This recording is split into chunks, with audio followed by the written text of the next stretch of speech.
Hey, everybody. Good evening and welcome once again to the Gospel Story. I'm Nelson Fernandez, one of the pastors here at Miami Temple, and I want to welcome you to tonight's last episode that we have in our season 2 of the Gospel Story. If you've been joining us, we have gone through lots of different experiences looking at story of Jesus' life, all the way from even before he was born. We looked at the story of his mom, Mary, and his uncle, Zachariah, in the temple, and it kind of culminated with him being crucified. And if you know the story of Jesus, that's kind of like the way all the stories kind of end up. But it kind of finished in the same way that it started, with all of his disciples being together once again in the temple, and they're celebrating, they're thanking God for everything that they did. And so we've been going over this entire story for now 13 episodes. It's been about close to 3 months of us looking at these different stories of Jesus's life and the parables he told and applying it to our life. And so if you want more information on those other 12 episodes, we invite you to go to our Miami Temple YouTube channel, and you'll see a playlist of all the different episodes we have, and it will be a really good watch for you to check it out if you have another, let's say, 12 hours to watch it. So it's a good chance to get caught up whenever you can. But tonight, what we're going to be doing in this episode is doing sort of like a wrap up. We're going to do an overview of a lot of the topics that we already talked about. But we're going to look at some of the highlights. What were the areas that for our panel? What were some areas that stood out to them, that jumped out to them, what they enjoyed the most about the story of Luke, as well as look at some of the questions that maybe weren't answered. And specifically tonight, we want to hear from you. What are some of the questions that you have that linger about the story of Jesus as we find the book of Luke? Or in general, we'll try to answer as much as we can, but since we want to focus specifically on the story of Jesus as we find in the book of Luke, try not to go off to left field. Like, give us questions about like something that isn't found in the book of Luke. Let's focus on this, not like a general question about something random. So we'd love to hear from you. You can see us right now on our Facebook or on our YouTube, and just leave your comments on there, and that way we'll be able to check it out as we are going through in real time, and kind of answer the questions as they come along. So one of the things I want to do right now is to go with all of you before I bring on the panel. The panel for tonight is to kind of go over a little recap of what were the different sections we saw all throughout this season. I'm not going to go through, read every section and do all this stuff because it's not really necessary at this point. But as you remember, every single episode that we looked at during this season, there was one word that was sort of like the theme for the entire chapter. And with our 12 episodes, we chose the word that kind of seemed to encapsulate the book of Luke's concept in that one thought. And in the first episode, we were looking at openness. The second episode was the waiting on God. The first episode was like being open to God's idea. The third episode was, I believe it was controversy, the controversy that faced Jesus as he was starting off his ministry. Fourth, it was faith. 5, it was the identity. 6 was sacrifice, how we have to in some way sacrifice something of ourselves to in order to understand what God wants for us. There's some part of us that we will end up sacrificing. Episode 7 was loss. 8 was the treasure that God has for us. 9 was access. 10 was betrayal, and here we're getting to the end of the story of Jesus's life. 11 was death. It was at the end of his life. And 12 was life. Now, today what we're going to be looking at is, like I said, a recap of everything. So we decided to call today's episode Gospel. Gospel, it comes from a Greek word that means good news, evangelion. And so we're going to be bringing together this concept of good news as it's found in the entirety of the book of Luke. And so to discuss that, I'm going to bring on my wonderful, wonderful panel. Say hello to Pastor Jamil and Vanessa. Hey, guys, how you doing? Hi. Good to see you guys. And Pastor Brian is going to be joining us probably as we speak. And he's going to be here in a little bit. He's jumping on. Pastor Lafitte, unfortunately, won't be able to be with us today because he is in a funeral, not his funeral, but another funeral where he's doing the service of somebody else. But he sends his greeting to all of our members. And Pastor Brian will be jumping on with us in a bit after he's back. So as we jump into this, Vanessa and Jamil, as you guys looked at all the chapters that we were looking at, all the episodes that we were part of, like, what were some of the highlights that jumped out to you about the story of Jesus in the book of Luke? So many good things. I know it's kind of hard to pick one. I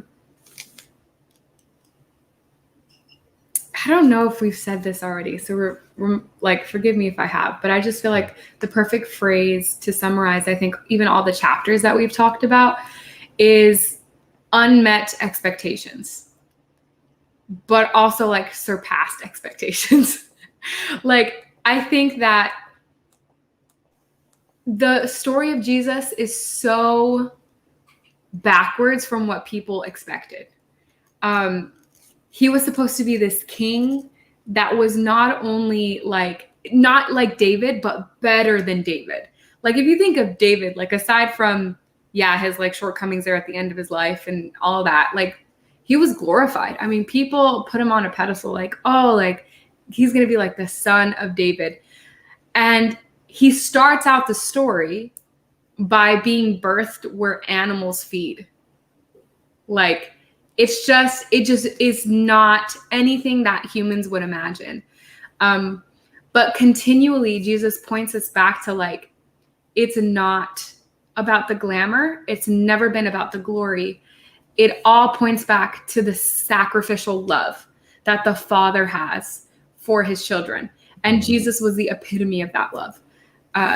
So I think that he didn't meet people's expectations, but in the end, he will surpass them. He did surpass them. Yeah, that's something I think we find a lot when you look at how he encountered resistance at the very beginning of his ministry, and it kind of followed him all over the entirety of his ministry from the beginning to the very end. There were folks that were in favor and other folks that just weren't. But you encapsulate a lot of that truth in that one. So I want to first of all say welcome to Pastor Brian. Hey guys, how's everyone doing? I'm loving that tie-dye, my dude. The tie-dye. Thanks. Looking good, man. We are discussing right now, Brian, some of the highlights of the book of Luke. And so we're just asking, what were some of the highlights that you guys in this panel enjoyed about the book of Luke? And the next question we're going to ask here, or what are some questions that you guys that were left open from the reading and the going through of this book? I know we had a lot of different areas, but what were some of the questions that you had left over? But that's going to be next. Right now, focus on, like, what were some of the highlights, the things that kind of jumped out to you from the story of the book of Luke? So Brian or Jamil, you guys, floor is open to you. Jamil, she hasn't said anything that you were thinking about, were you? Yeah, exactly. She hasn't. So. Go. It's because we switched sides. That's why. Yeah, we switched sides. Last time I was on this side, I think something happened with that. Yeah, you know, my ideas are coming from this side. There's better reception on one side. Exactly. Yeah. I would say from reading the book of Luke, I think Jesus is very intentional about setting a foundation for people, and giving people a foundation and kind of clearing up what their foundation should be. Because I believe before he came, I think people are really confused. And even in the world we live in right now, like, we're super confused. Like, we don't really know what is the standard, what is truth? Like, what's true to you is true, like there's just a lot of things. We don't really have foundation. What sticks out to me is in verse 46 when he's talking about building your house upon the rock, and how the man who hears what God says and does it is like the man who builds his house on a rock. Like, when the storm comes, he can stand, he can survive it because he's built his house on a strong foundation. However, there's another man who works just as hard, arguably, you could say, but he builds his house on a poor foundation. And because of that, when the storm comes, everything is just taken from under him. And I think that is something that we all can resonate with, me specifically as well. Like, there's so many things that we can do in our lives to try and prepare for the storm that's coming. And I can't help but notice, like, Jesus is talking about it. He says, when, not an if a storm comes, he'll last, but like when. Like, there are going to be storms in our lives that are going to come. But the difference between, the man who built his house on the strong foundation, and the man who didn't, is that the storm didn't take him out. You know, that wasn't the end. That wasn't the end of him just because the storm came. So I feel like that's like our foundation. Like Jesus is our foundation. We see that in Luke. Like he's very clear about like, you want to know what your foundation is? Like it's me, and it's the truth that I have. And I feel like that's something that a lot of us need to hear. It's hard to find in the world. Yeah, no, it's powerful. I know one of the things that, at least for me, that I think of, and this is my thought on what I find in the book, is that like Jesus is challenging a lot of our own kingdoms, like what we tend to put in and bring to the table, kind of rely on, and kind of like it's somewhat the a different angle of what you're saying. What you were saying is that everything seems to be sort of relative as far as like what there's no sure foundation. And what I'm saying is like something similar, where it's like, let's say that every one of us, we have this idea of truth where it's this. Jesus says, okay, that's nice. You have this, but what you have is garbage.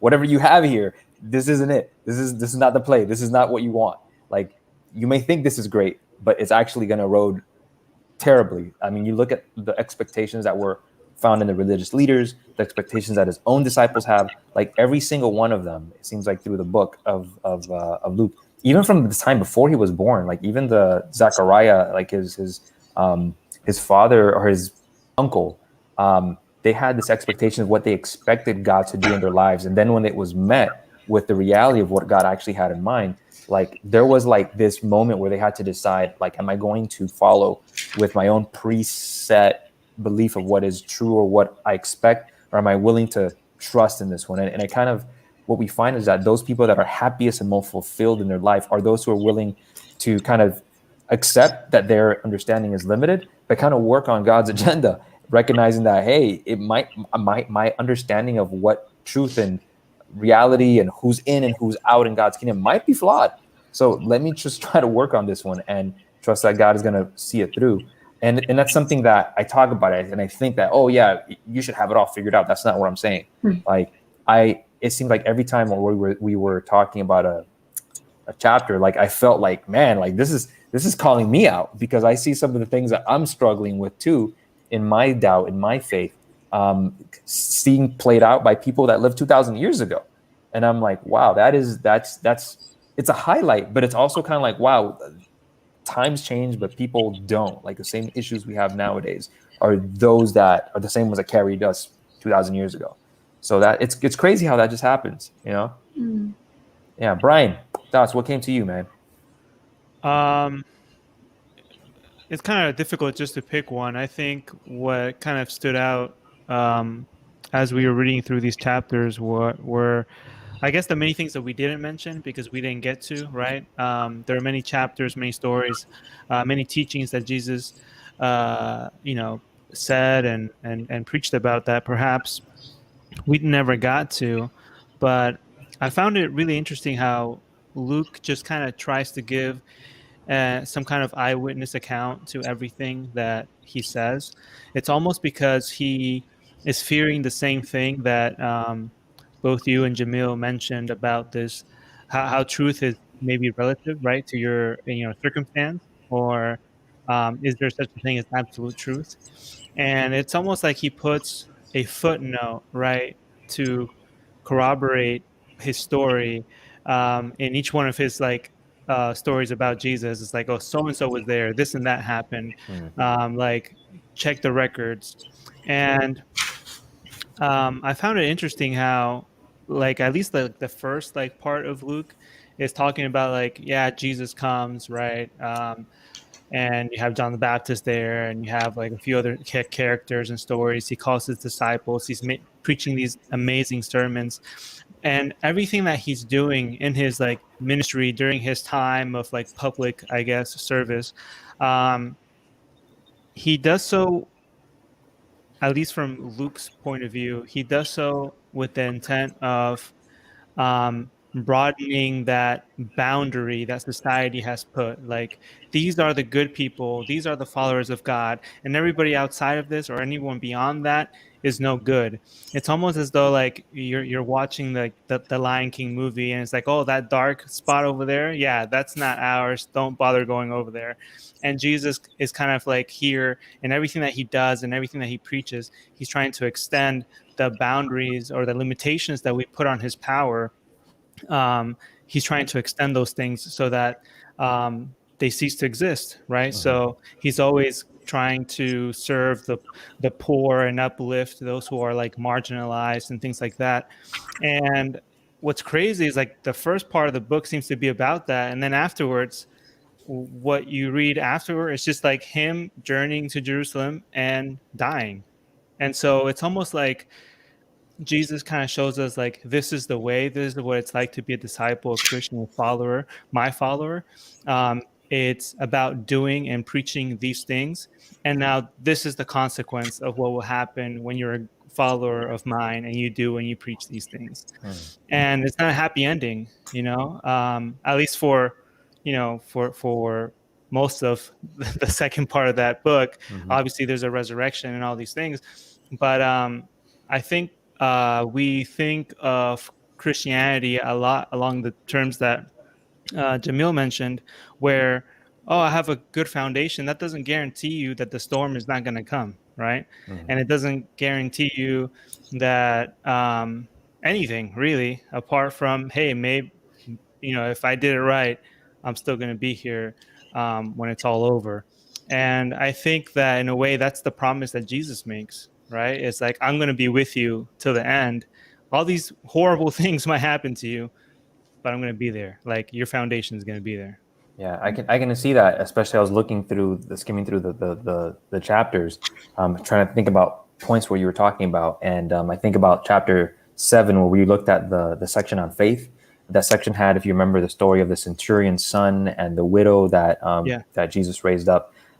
These were individuals that weren't like, centurion was seen by the religious leaders of that day as like someone that worked for the state, government job. Like, this guy was just a military occupant of the area, and yet he had more faith than everybody else.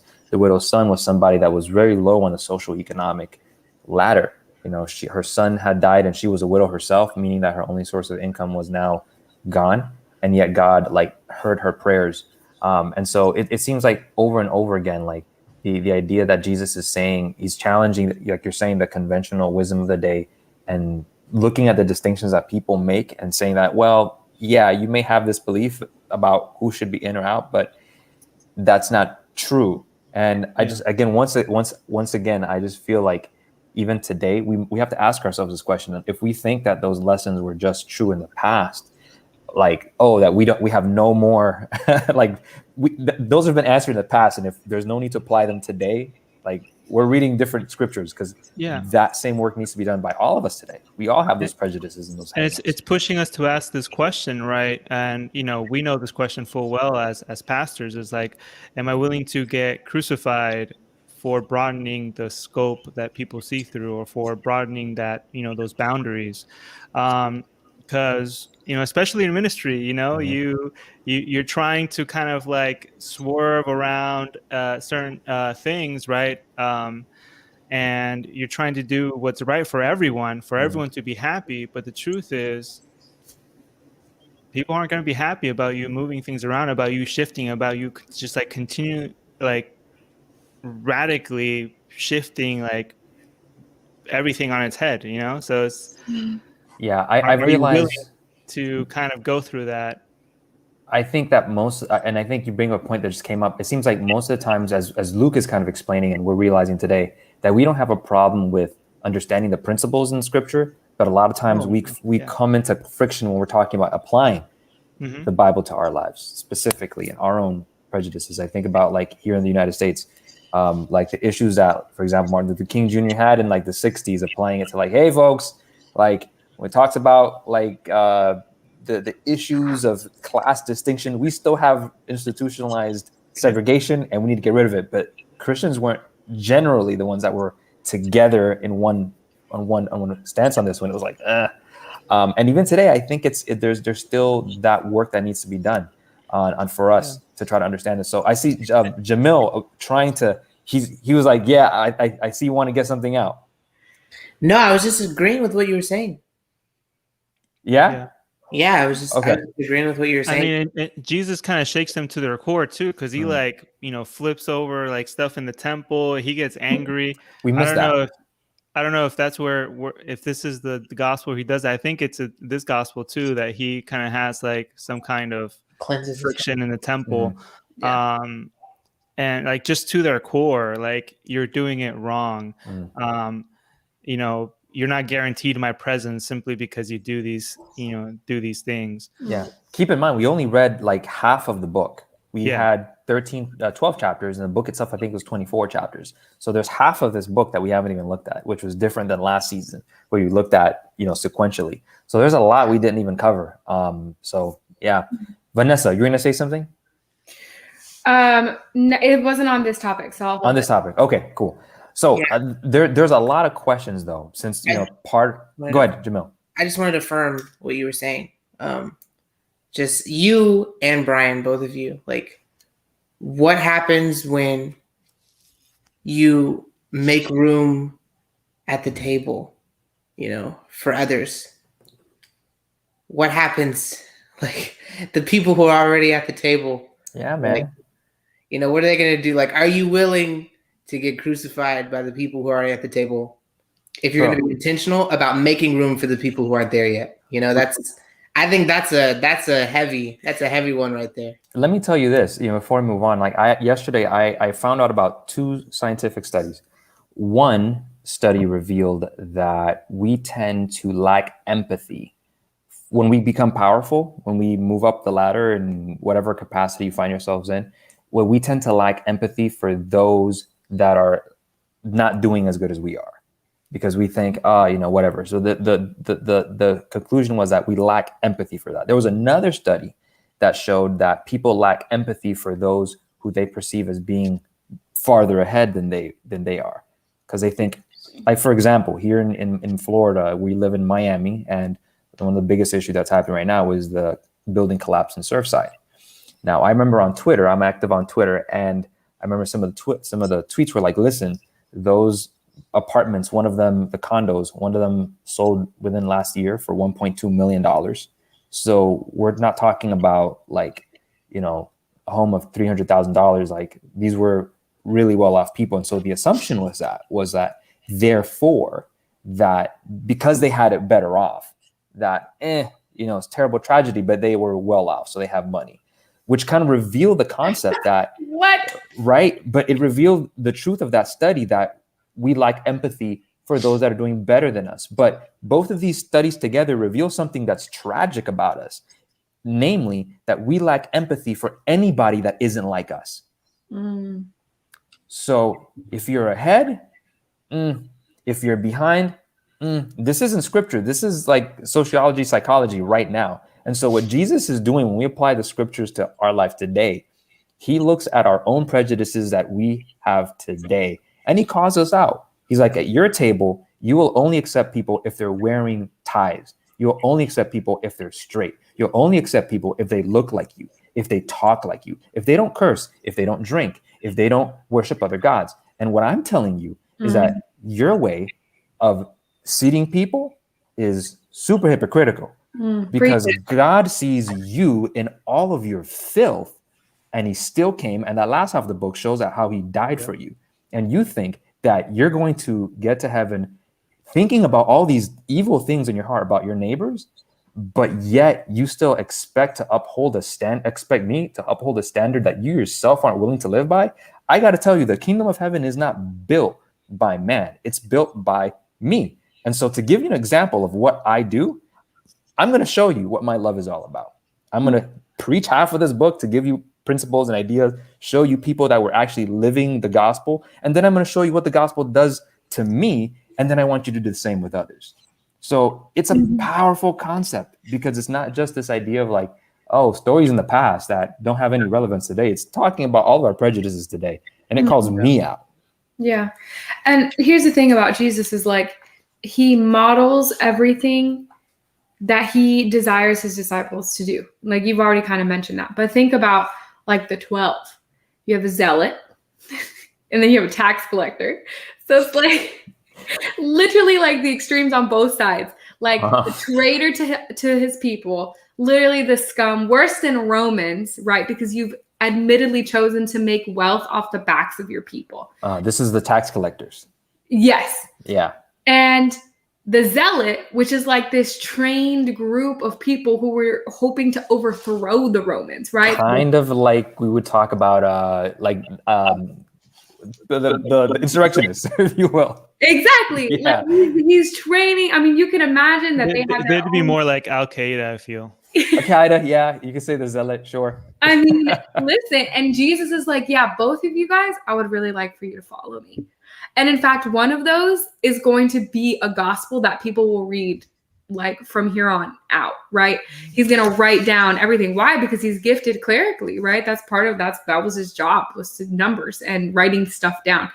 And so I think as Christians too, if we desire to be part of a community, of a body that is welcoming, right? That makes room at the table, then we have to look around and say, well, am I modeling that in my own life? Who are my 5 closest friends? Are they all like me? Or do I have relationships with my neighbors? Do I have relationships with my coworkers who think completely differently? Do I have close friends that I'm praying for who are unchurched? Like, what am I modeling? Because it's more than just the pastoral staff, as much as, yes, we want to do that too. And these are things that we're being intentional about, but we are not the end all be all of the church, right? It's about you guys, like you guys watching, like you all are the ones that make up the body of the church. And so my question to you is, who are your 5 closest friends? Or who are 5 people in your circle that don't look like you, that wouldn't normally be at the table, but you're making room for them at the table because you know, hey, that's what Jesus did in his ministry. Yeah. Yeah. And like what you guys are saying, like Jesus is very clear about showing us in this book that brokenness is not an other problem, but it's a human problem. So like, yeah, well, like they're not like me. They're so broken, they're far off, but like I've got it together because I've worked really hard. But he's like, no, like this is just a human problem. Mm-hmm. And he shows from people who are like the Pharisees, and you think like, okay, well, all right, now at least I don't want to be like a Pharisee, right? Like I want to be in Jesus' close circle. But then towards the end, then he's like, yeah, you know what? People who are super close to me, right? Like they literally journeyed with me in my entire ministry, they're gonna deny me too. They bounced. Exactly, like they're gonna bounce. So like no one is safe. Or you kiss them to the everyone is in need of what Jesus has to offer. Yeah. And he shows it. Like the foot of the cross is level ground. Like you see that all throughout this book. So. Yeah, and like I think about, you said what you said is like, no matter how good you think you are, don't think that you won't be 2 seconds away from dropping it at the drop of a hat. Exactly. Like every one of us will do this, because I hear what Vanessa was saying, and I think about the 5 people, and I think part of the intrinsic human part of us, we think, okay, I gotta fix this, so I'm gonna fix it. And like you said, Jamil, the Pharisee in us says, okay, I got my 5 people, so I'm praying for them. I got my wish list. I got my prayer warriors praying up for my lost friends. I got friends over here, friends over there. So I'm good. And what you're saying is that, all right, that's nice, but just in case you have that, don't think that you're set. Like that's a good thing to have, but when the chips are down, don't be surprised if you drop down too. And that's okay, because like I think you said, brokenness is a human issue. It's something we all deal with, and something can that I say something controversial? No, not controversial. Not in the last episode. Go for it. I think that literally what he's saying and what the Gospel of Luke, all the Gospels, the Bible is saying is that there are no good people. There are no good Christians. That's not controversial. No, but here's the thing: is I think we forget that. I think we do forget that. I think she's right though. But people will say things like, "I've been a good Adventist." Yeah. How you don't come through and tell me da da da da, or like, I've been in ministry for so long, I know what I'm talking about. Da, da, da, da. Mm-hmm. And so like, where's the focus, right? The focus is on our works, how we're doing things well, how we're being good, right?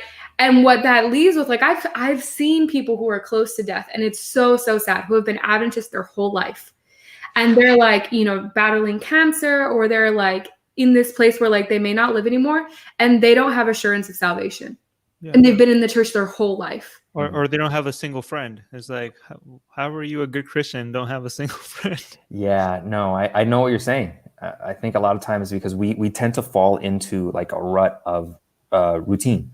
We go to church, we do this, we come out, and that's it. But one of the things I think, there's a fantastic book that I heard about just yesterday. I started looking into it. I'm like, wow, this is good. Which is, I think it's called Misreading the Bible Through Western Eyes, or something to that effect. That's gonna be good, yeah. I had never heard of it before. And I was looking at it, I'm like, oh yeah, there's a lot that we look at, because we all of us are Western here in this audience. Those of us that are online, we're probably all from Western context, meaning that we're all individualistic. We just tend to believe that if we work hard, believe this idea that if we work hard, we try hard enough, then success and good things will come our way. Part of like maybe the Protestant work ethic, part of Western idealism, individualism, and all that stuff. But when you look at the Bible doesn't present that concept. It does not at all. As a matter of fact, it's like, no, sometimes bad things happen just because we live in this messed up world. And no matter how hard you try, like sometimes things go bad. And it's like, well, why? How could this happen? The Bible says, because we live in a world of sin. That's the whole issue. But when you guys talked about earlier about how, I think it was you, Brian, that God will never leave us nor forsake you. That's like recognizing that no matter where you're at, it might be bad, chips might be down, but it doesn't mean that because you're poor that you are far from God's reach. It doesn't mean that because you're rich, you're therefore too far from God's reach either. Like there's nothing that keeps us from the love of God. And I think we talk about this later on in the Gospels, specifically like in John and Paul, they're talking about the way that Jesus's life now affected them, and then how they preach to the church.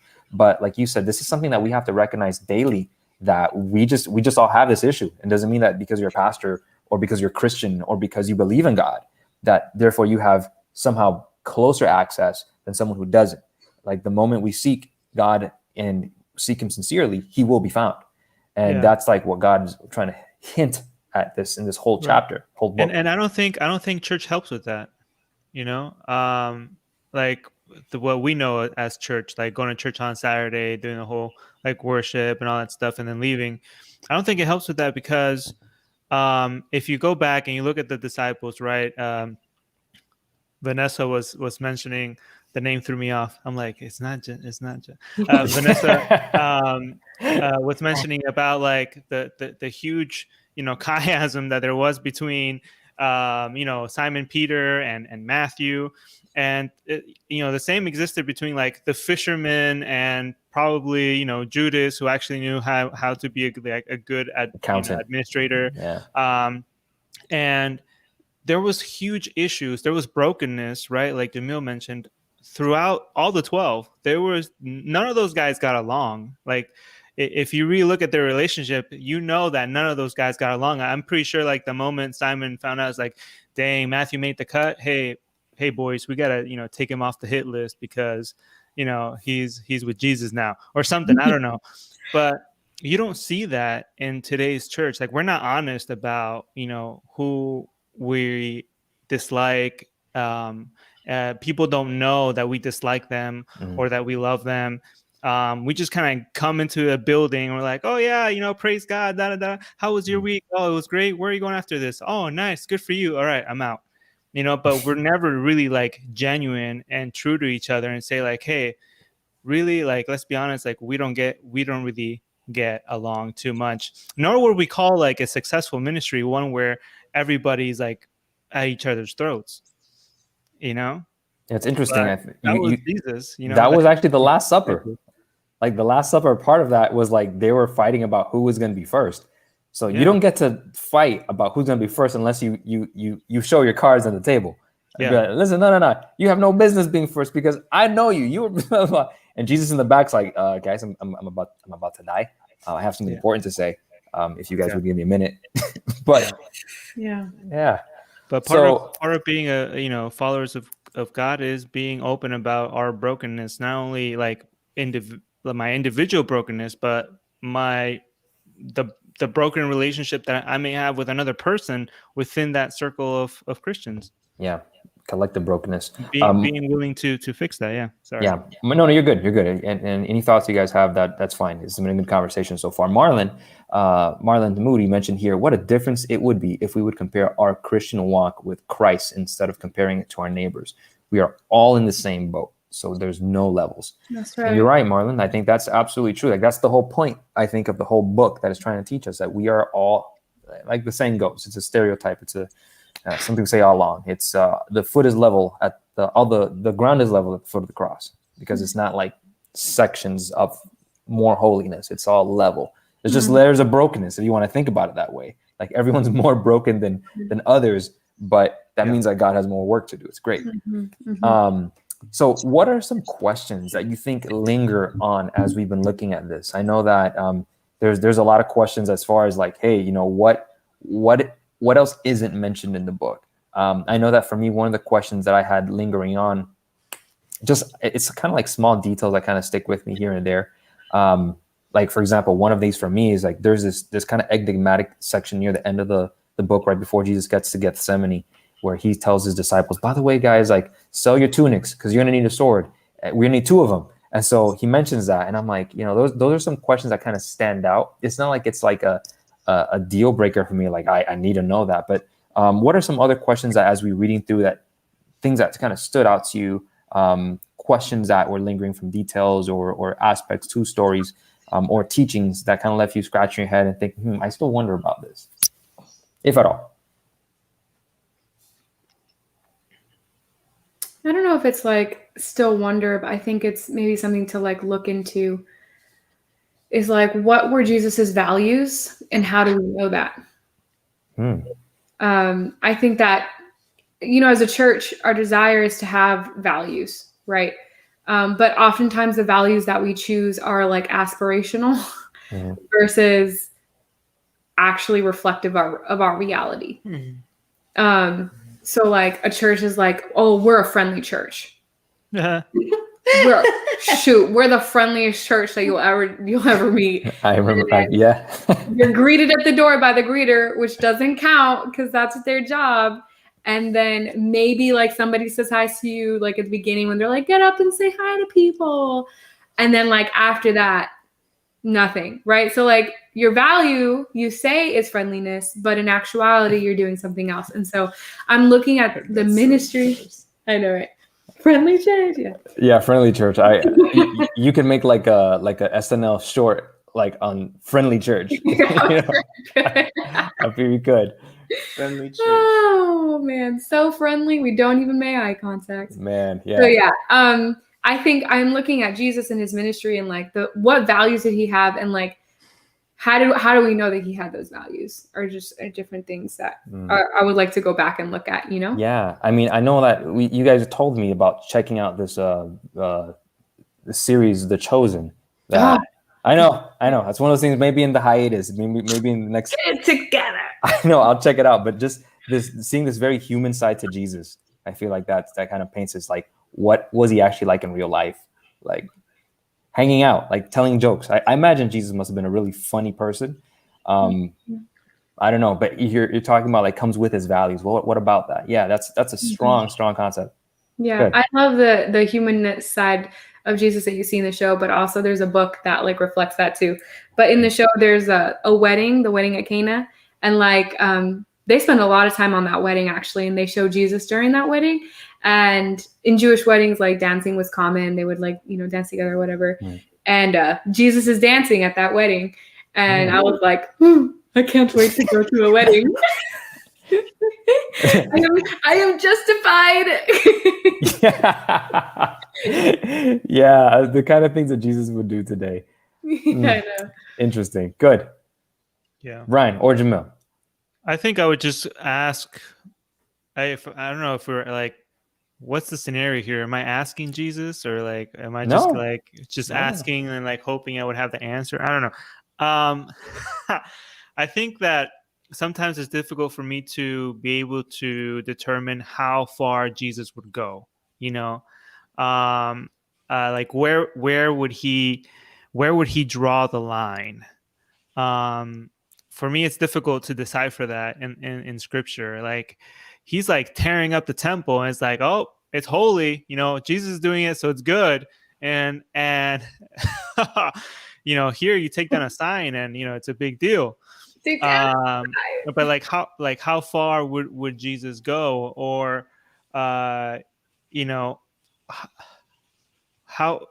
I mean, he was hanging out with like prostitutes and stuff, like if you did that now, it's like, hey, Pastor Brian, where are you going? Oh, I'm just gonna go hang out at whatever. Bro, you got crucified because you wore shorts to church. Yeah, so you like, think if you I found this prostitute on the street, she's coming to church with me. Yeah, I just don't. Pastor Brian be out by next week. How far he would go. Like, I wish I had some practical examples of how far he would go today, and I guess have that some kind of inspiration to say, or boundaries to say, like, okay, if Jesus went that far to do ministry and to do this, then perhaps myself as well, or it's just it's crazy. Or what would he say to me today, or to all of us, to the church, as we're not like a traveling people like Jesus and his disciples were, that would travel from place to place. They had no I guess nothing tying them down to a specific place. Like, they weren't like putting money away on a 401k or something like that to be able to kind of retire well. What would he expect out of ministry, today? I feel like it isn't something that's completely answered in this book, right? In Luke, because we're just talking about Luke, right? Right. Yeah. So I think that in Luke, I don't think that those things are answered, or at least it gives me enough examples to say, okay, like, this is the principle and this is what I'm going with. Right. As far as those two things, like, how far would Jesus go, and what would Jesus expect of me as a disciple, as far as physically traveling and going to places where I've never been. Man, that I think you hit a very important spot, and I think it comes down to the application of like what Jesus would do in today's day and age. I'm going to mention this comment here because I think it's going to segue into what I was going to say here. Brandon mentioned, I guess, something we talked about a little previously to this. He says he often thought we say that the ground is level at the cross, but we still create hierarchies in the church. Sometimes pastors and administrators put themselves above their members. And I will use this example. Recently we are in our tribe, we're Adventists. And so if you're Adventist, this will apply to you. I saw a study that mentioned that we have different divisions in the world. When it comes to, I think, our world, we are one denomination, I think 13 or 12 divisions, if I'm not mistaken, in terms of my math. Where we live in Miami, it's the part of the larger North American division. And something that jumped out to me was that we are one of the highest administrator layperson ratio in the world. Or actually, and by this I mean this. Usually, like if you work at I was at Starbucks working this morning, and usually there's one shift manager and there's like 10 employees. Right? There's one person to run the shift and other people do the work.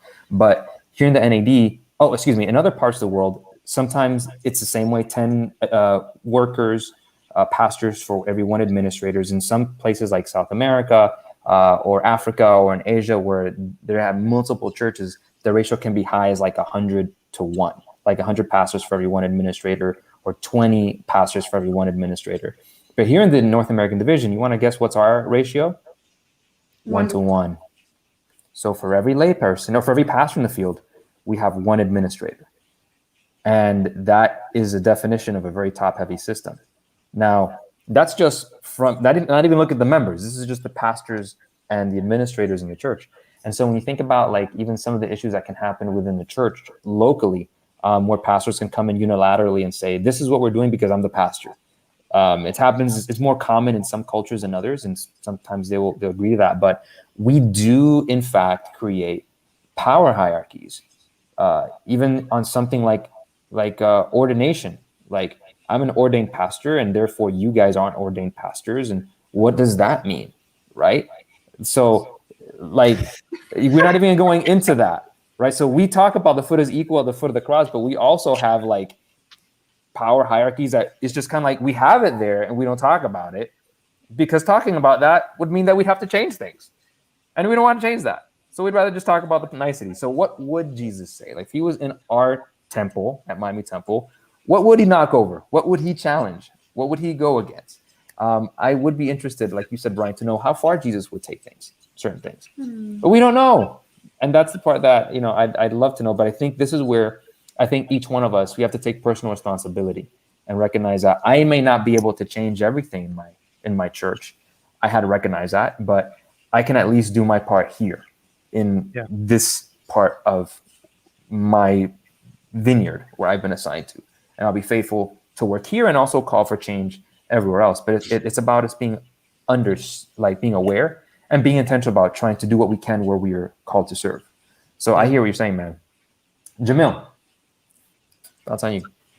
I would say probably in chapter 6, verses 43 through 45, he's talking about tree and its fruit.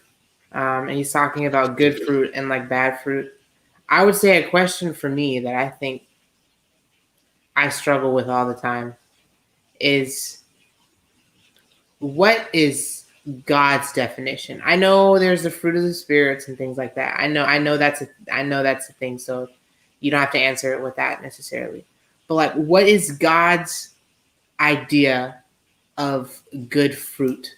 The reason I ask this is because there are a lot of people, at least from a human standard, and I feel like just being human, it really kind of skews what we see as like good or bad, because we're in such a fallen state already. So, I mean, who are we to say what's good fruit and what's bad fruit, But like, I see people who it seems like they're successful with no relationship, like with God. I've seen individuals that they're doing like good things, like they're doing more to help society more than like some Christians that I know. So it's like, again, like, is that good fruit? Is that bad fruit? Because literally what it says is like, the good person out of the good treasure of his heart produces good, and like the evil person out of his treasure produces evil. But like already there's some question marks there, like who is good?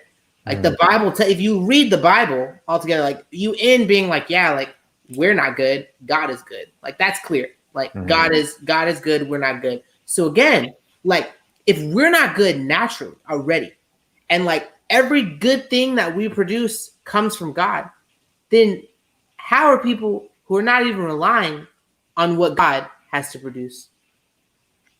They're still like that. To me is like, I would always tell Vanessa, I get so frustrated in school because I would spend hours studying for something. And like, I had some friends who, I'm not going to say any names or anything, but like, like they would like be on drugs and stuff, and they wouldn't study because like they couldn't pay attention. They're like, yeah, man, like if I studied, I wouldn't know anything. Get back, right? Next day, we both take the test. I studied like my tail off, right? 88%. That was like my best. That was going to tutoring, studying, everything. For them, 95. Like, what is good? Like, what is good? Because in my mind, I'm like, bro, like that looks like pretty good fruit to me. Yeah. So, yeah, man, that's something I talk to Vanessa about a lot. I mean, that really sticks out to me. Like, I think God is kind of like changing my perspective on what looks like success, what looks like good fruit. It actually could be like bad fruit, but because of my mind and, our human standard, maybe we don't see it. But that's just something I just feel like I'll always wrestle with. Man, that's a good thought. Go ahead, Brian. I think that no matter what tree you plant, if it's a fruit tree, it's going to bear fruit. That's not like, oh, this is the result of my hard labor. No, that's what it's going to do regardless. You're going to get a grade regardless, right? And you could get a good grade, or not so good grade, whatever. But I think that I love the analogy of, being fruit, because you go back to Genesis, and that's kind of like what God gave Adam and Eve to eat. He's like, pick from any fruit. Mm. I think what really makes it good fruit is when you're able to share your life with someone, and that someone can experience a little bit of what it was to be in that garden. You know, they can experience a little bit of rest. They can experience a little bit of the presence of God in their lives at that moment that you're sharing with them. I think that is, I think good fruit for Jesus more than anything is relational. Then all the other aspects about like how you will be blessed and the results of your life and stuff like that. I don't know about all that. I mean, you look at Acts, which is also written by Luke, right? And I don't think people were like awestruck by like, wow, these people are phenomenal because they're rich. No, there was maybe a few rich guys that kind of held the whole thing together. But at the end of the day, it was like, no, these people stand out because in their like problems, right? In like life isn't going their way, maybe they're being persecuted, whatever, they're still happy and joyous people. And for them to be able to share with that, I think that's where like the good fruit, at least fruit in the way that Jesus uses it, kind of that's how I relate to those passages. I think there's a lot of truth in that. I come across it in a slightly different way. I just think about like this part isn't in Luke. This is in Mark, but there it does the success or failure of a fruit tree in many ways also depends on the ground that it's planted in, because if it's like Luke or Mark talks about like the seed that was planted on good soil and it bore fruit, and seed that was planted in dry whatever. So that has to do a lot with human emotion. But I think about back to what Jamil was talking about. I think about certain fruits that, for example, that we would write off as bad fruit that's actually good fruit. Like I think, for example, like again, we're Eastern or Western. Like we think, okay, mango, we think of apples. But have you all heard of a durian? A what? Of a durian? So a durian is an Eastern plant, and it's big as heck. You can find it here. Robert is here. It's big and it's spiky. It looks like a weird, huge, deformed avocado, I guess. But the special thing about durian is that when you crack it open, it smells terrible. It's terrible. It smells horrible, and it's delicious. It's very sweet, and it has such a pungent taste. You're like, oh, this is terrible, but it's like a really delicious fruit if you get over the smell. And it's very, very popular in Asia. It's a real fruit. But again, is that a good fruit or is it a bad fruit? Some people would be like, it smells bad, but it's actually a good fruit. It's not a bad fruit, which again goes back to Jamil's point of like, well, what defines a good fruit? Just because think about just like in a food terms, I as a Western person that's never counted smell the smelly fruit thing, I'm not going to eat this. It smells like roadkill, but it tastes delicious. And at the end of the day, what God looks at is that delicious fruit. No? So just because you may not like it, does that mean that it's not good fruit? Which is, again, that's the whole point of like, the tree bearing fruit. It's a Filipino thing. So shout out to Christine. You can find some sometimes seasonally at Robert is here. But man, it's a delicious fruit. But yeah, it smells terrible.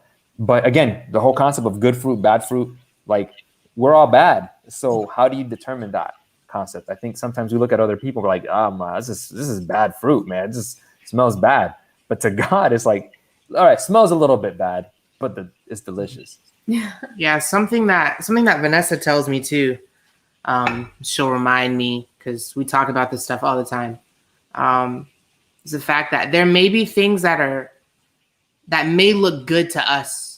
And we may be like, wow, like this person, seems so successful. Like they have such good fruit and stuff like that. But like, I think another thing that God is trying to communicate to us and Jesus is trying to tell the people is that good fruit will last even when like everything is like wiped away, like in the end, like everything burns up. Like, so like, you could have all these investments and stuff like that, but like, it's still going to burn, like you could have all these mansions, like still going to burn, but like, what's going to last? What's going to be worthwhile? And like, that's going to be our relationship with God. Like that's going to be worthwhile. That's going to last. So again, like that's something else that like we try to remind ourselves of too. when like fascinating. wrestling with that question. Yeah, a good reminder of what you said is John 15, right? It talks about the branches and the fruit that remains, right? That's what it talks about. And at the end of the day, like the fruit that remains is that which is, based on the vine, based on love, and the command to like love each other, right? That's basically what John 15 is about. So yeah. Beautiful. Closing thoughts. I know we had a good conversation today. We kind of ran a little bit further than what we usually do. But let's close this off here. Hopefully close at the hour mark. What are some closing thoughts that you have about this whole season that we've had? Any thoughts you want to leave with everybody as we're now going to take our hiatus until probably the last season or the last quarter of this year. And in that sense, we're going to open up this show in a different format. Maybe not one that folks are used to today, going to YouTube and Facebook, but it'll be a different way. But as we close season 2, what's the last thought you want to leave with folks? I don't know. It's a long book. Read the rest of the book. It's a good one. I guess, just because the last thing on my mind right now is fruit. I would say that Luke not only speaks about what Jesus did, but he does what Jesus did, right? He goes and he does the work, he does the research, and he writes his own gospel about the events in the life of Jesus. And I guess in a way, kind of calling out to us as the modern day disciple to also be able to either with our actions or work or fruit, be able to bear like that gospel message of Jesus. And in the end, if this gospel is the fruit of Luke, then it hasn't perished, and it still lasts. So I think that what will last the most is the way you go about actually living out this gospel of Jesus and telling your gospel, your version of who Jesus is and what he can do and what he's doing and coming back again, obviously. Yeah. Beautiful. Dope. Thanks, Brian. I would say look at the book and see if you can identify Jesus's values and why you can do that. And then look at your life and state maybe 3 or 4 values that are important to you. And then look at your actions in a week. If you value family, did you spend time with your family that week? Like if you value prayer, do you have, new things on your prayer list that you're praying for? And just, see how that lines up and see how it can impact your life to maybe line it up even more so. Powerful. Yeah, I would say to read over the story of Peter's denial again, and Jesus warning him about it. I think there's a lot we can learn just from the warning of Jesus declaring victory over our current situations, and our current struggles. And some people who are listening right now, you may not be in the church, you may come, you get baptized and stuff, and you may feel like, if I know what I'm supposed to do and then I still mess up or I still fall, then that just discredited everything that I just did, like in the baptism. However, you see Jesus, who's literally walking with Peter. He looks at Peter and he says, you know what? You're going to mess up. You're going to deny me. But when you've turned, strengthen your brothers. He's already claiming that victory. He knows what Peter's about to do, and he still has a promise for him. He still has a plan for his life. So just to encourage whoever's listening to this, Jesus is claiming victory over your life right now. That's great. Current struggle. That's great. Vanessa, Jamil, thank you guys for joining us. Drop you guys from here. Brian, thank you so much for joining us, man. Take it easy. Yeah. And for me, I was joking earlier about reading the book, but I will say read the book, especially in light of what we talked about last season. Last season, we talked about Genesis, and you haven't seen that, go check it out because it really sets up the stage for the book of Luke. Luke, really the whole gospel, but Luke specifically is a very good response to that kind of cliffhanger that we left in the book of Genesis of what then is the solution to humans' problem. It wasn't any one of these people. God still hadn't given us an answer to how will we get over the sin problem. And in the book of Luke, we find the solution but it's not a solution that anyone expected. And it's a solution that even still applies today if we're willing to consider the way that God's response to our problem compares to the way we view things. So check it out. We've had such a great set of panelists. I want to thank not only our regular panel, Vanessa, Jamil, Pastor Lafitte, and Brian, but also our special panelists out here as well. Like, think about, they're almost like official panelists because they've been commenting so much. I think about Dr. Honore, I think about Brandon, I think about Maria, I think about Pastor Hernandez, Roger Hernandez was here one episode. I thank them for coming on together, and thank you for being a part of this community. It's been a great couple of seasons, and we've learned a lot of things. Like I said, we're going to switch some things up in season 3, the end of the year, and learn from this. And we're so glad you've been able to join us. At the end of the day, we want this to be about growth and be about new opportunities for you to see God in new and different ways. And so if you have enjoyed this season, as always, we invite you to like and share this video with others. Subscribe to our YouTube and our Facebook. We are now open once again. So if you don't have time to see us on Wednesdays, since we're not going to be here again, or if you run out of episodes to see, you can see us live at Miami Temple. Go to miamitemple.org for more information and to register for our services, as we are now live again in the building on Saturday mornings at 11. See more information on that on our website. And just thank you for being a part of this community that we've had so far. And I want to end by having a word of prayer for you and asking for God's blessing over you and your family and your life today. Let's pray. Father, I want to thank you again for this time that you've given us, for this wonderful season full of discussion and laughs and very heart-to-heart moments as we discuss how you have been guiding in our life. I ask you to be with all my friends who've been journeying with us today and during the rest of the season.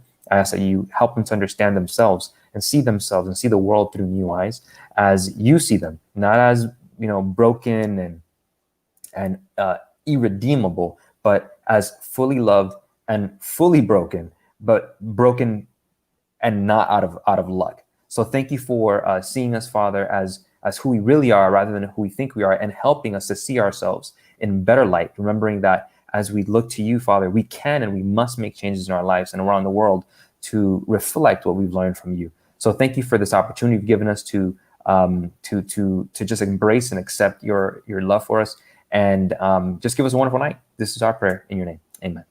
So to you guys that are watching, to you guys at home that are watching either live or on the replay, I want to say thanks for joining us again for season 2 of The Gospel Story, and we'll see you this fall on season 3 of The Gospel Story. Bye-bye, guys.